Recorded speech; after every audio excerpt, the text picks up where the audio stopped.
నీ బ్రతికిన జీవితాన్ని నువ్వు ఆయన కోసం అర్పించేసుకోవడమే.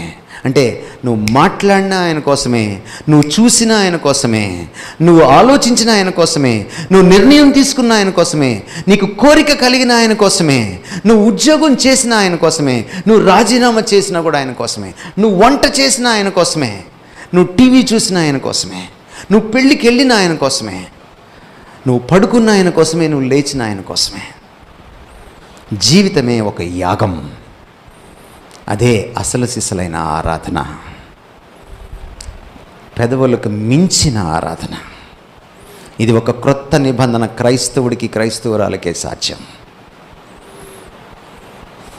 ఆరాధనకి కృతజ్ఞత స్ఫూర్తి, కానీ కృతజ్ఞత ఆరాధన కాదు.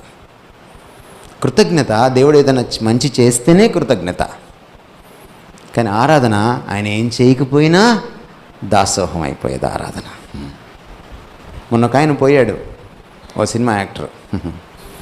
ఎక్కడ చూసినా ఆయన గురించి ఏడుపులు. ఏం చేశాడు వాళ్ళకి? ఏం చేయలే.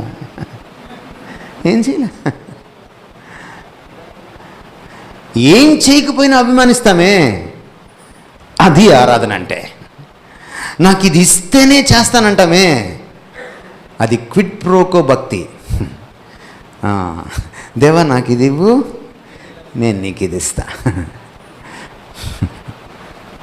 నువ్వు ఏం చేయకపోయినా, షడ్రక్ మేషక్ అబేద్నెగోలు మీకు తెలుసు కదా, రక్షింపకపోయినను ఆయన్నే మేము ఆరాధిస్తాం, పూజిస్తాం, నీ ప్రతిమకు మొక్కం.